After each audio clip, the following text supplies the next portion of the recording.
खुलुमबाय बे समाव बडलेण्ड इंखं टेलिभिजननि स्टुडिय'आव आं मिथिखा नार्जारी दिनैनि गाहाय रादाबफ्राव दङ। पाकिस्तानी एजेन्टनो सिम कार्ड जगायग्रा हान्जानि 60 सुबुंखौ हमबाय। चराइदेवआव जौ फेग्लिनाय सुबुंनि गाग्लोबनायाव 2 सुबुंनि जिउ खहा। गुवाहाटीआव 3 कौटि बेसेननि सनाजों लोगोसे सासे हमजादों। बीपीएफ दोलोआ थाबैनो सोरखाराव फैफिनगोन बुंदों प्रगति ब्रह्म।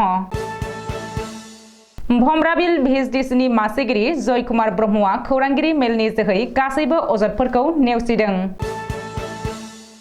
गसाइगाव जिल्ला इउपिपिएल आइजो गांखंआ मुलुगनां आइजो सान फालिदों। दानिया फैदिनि आबुं रादाबाव।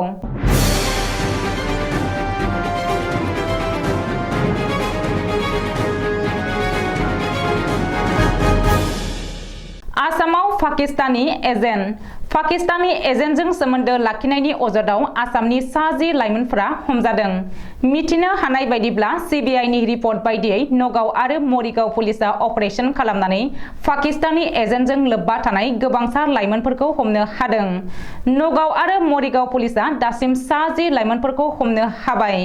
पुलिस सुलुङाव फोरमायथिनाय बायदिब्ला उदखारि पाकिस्तानी एजेन्टनो सिम कार्ड जगायनाय जाथायजों लोब्बा लानानै दासिम 60 लाइमोनफोरखौ पुलिसा हमबाय। पाकिस्तानी एजेन्टजों लोब्बा लाखिनाय आरो सिम कार्ड जगायना हमजानाय 60 लाइमोनफोरजों लोगोसे पुलिसा गं 18 मबाइल फन आरो गं 136 सिम कार्डफोरजों लोगोसे कम्पिउटार, सीपीयू आरो स्केनारफोरखौबो जब्द खालामनो हादों। रिपर्ट बायदिब्ला गिबियाव नगाव पुलिसा धिं आरो बटद्रयाव संदाननानै पाकिस्तानी एजेन्टजों लोब्बा थानाय 5 लाइमोनफोरखौ हमदों। बेनि उनाव मरिगाव पुलिसाबो गुबुन गुबुन ओनसोलाव अपारेशन खालामनानै पाकिस्तानी एजेन्टजों लोब्बा थानाय गुबुन लाइमोनफोरखौ हमनो हादों।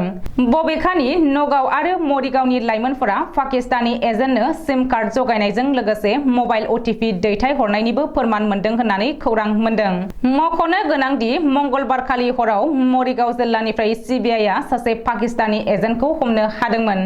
ओरैहाय नगाव आरो मरिगाव जिल्लानि इस्लाम धोरोमारि सुबुं थानाय माखासे ओनसोलनि लाइमोनफोरा पाकिस्तानी एजेन्टजों लोगोसे सोमोन्दो थानाय जाथाया सोराङाव फैनायनि उनाव मिरु नखर मन्त्रालयखौ साननो गोनां खालामदों। आबिरनि रंजाफुनाय समावनो मोननै बुथारनाय जाथाया चराइदेव जिल्लाखौ सोमावग्लुंदों। जौ आरो निसानि थाखायनो चराइदेवआव बे मोननै बुथारनाय जाथाया जादों। चराइदेव जिल्लानि बरहाट पुलिस थानानि बेन्दोंआव जादों बे सोमोनांथाव बुथारनाय जाथाया। रिपर्ट बायदिब्ला चराइदेव जिल्लानि लेफेरायाव जौ फेनाय राम उरां मुंनि सुबुङा सिखाजों गाग्लोबनायाव पुतुल गगৈ मुंनि सुबुङा जिउ गोमादों। लेफेरानि गोथौ ओनसोलाव दुर्गा उरां मुंनि सुबुंनि न'आव जौ लोंबाय थानाय समावनो बिसोर सानैनि गेजेराव एना एनि जायो आरो राम उराङा सिखाजों गाग्लोबनायाव पुतुल गगैआ जिउ गोमायो। गुबुन फारसे बरहाटनि भुयाघाटआवबो गुबुन मोनसे बुथारनाय जाथाय जादों होननानै खौरां मोनदों। रिपर्ट बायदिब्ला बिक्रम गवाला मुंनि सुबुंनि गाग्लोबनायाव अमित थाथि मुंनि सुबुङा जिउ गोमादों। जौ फेग्लिनाय बिक्रम गवालाया गावनि न'आवनो गोबौ हाथियारजों गाग्लोबनानै अमित थाथिखौ जाथायसालियावनो जिउ फोजोबदों। मख'नो गोनांदि चराइदेव जिल्लायाव गुबुन गुबुन मोननै बुथारनाय जाथाया ओनसोलाव बयखौबो समखिहोदों। गुवाहाटीआव फिन सुरां सना हमदों। फल्टन बाजार रेल स्टेशनाव राजधानी एक्सप्रेस रेलगारिनिफ्राय हमनो हादों गोबांथार बिबांनि सनानि बिस्कुट। जीआरपीनि सिग्रोमनायाव सनानि बिस्कुटफोरखौ बोखांनो हादों। सुलुङाव फोरमायथिनाय बायदिब्ला जीआरपीएफ बिफाना दिनै गुवाहाटी रेल स्टेशनाव सिग्रोमनानै राजधानी एक्सप्रेस रेलगारिनिफ्राय मोन 20 सनानि बिस्कुट बोखांनो हादों आरो बेनि बेसेना खमैबो 3 कौटिसो जागोन होननानै जीआरपीएफआ सन्देह खालामदों। बबेखानि कौटि रां बेसेननि सनानि बिस्कुटजों लोगोसे रैखाथि बिफाना शरीफ आलम मुंनि सासे सुबुंखौबो हमनो हादों होननानै मिथिनो हादों। रिपर्ट बायदिब्ला सनानि बिस्कुटफोरखौ मणिपुरनिफ्राय लाबोदोंमोन आरो हादरनि राजधानी दिल्ली फारसे स्मागलिं खालामनो नाजादोंमोन होननानै सरासनस्रा नायबिजिरनायाव सोराङाव फैदों। मख'नो गोनांदि बेनि सिगां मंगलबार खालिबो जीआरपीआ गुवाहाटी रेल स्टेशनाव गोबांथार बिबांनि सनाजों लोगोसे सासे सुबुंखौ हमनो हादोंमोन। दिनै 8 मार्च मुलुगनां आइजो सान गसाइगाव जिल्ला बिपिएफ राजखान्थि हान्जानि आइजो गांखंआबो दिनै मुलुगनां आइजो सान फालिदों। मख'नो गोनांदि बोसोरफ्रोमबो 8 मार्च अक्ट'खौ गासै हादोरावनो मुलुगनां आइजो सान महरै फालिनाय बायदिनो गसाइगाव जिल्ला बिपिएफनि आइजो गांखं हान्जायाबो फालिदों। बबेखानि बिपिएफनि आफादगिरि आरो बिटिसिनि बारग' गाहाय हाग्रामा महिलारिनि बिथोन बायदियैनो दिनै गसाइगाव जिल्ला बिपिएफ आइजो गांखंआ मुलुगनां आइजो सान फालिनाय जादों। मख'नो गोनांदि दिनैनि साना गासै आइजो माहारिनि थाखाय गोजोनथाव आरो उदां सान। आइजो माहारियाबो गासैबो हाबाफारियावनो हौवाफोरजों लोगोसे समानै दावगानो हानाय जाबाय होननानै बुंथिदों प्रगति ब्रह्मआ। बबेखानि बिटिसिआव थाबैनो हाग्रामा महिलारिनि दैदेननायाव बिपिएफ दोलोनि सोरखारा फैफिनगोन होननानैबो बिपिएफनि आइजो दैदेनगिरि प्रगति ब्रह्मआ बुंथिबावदों।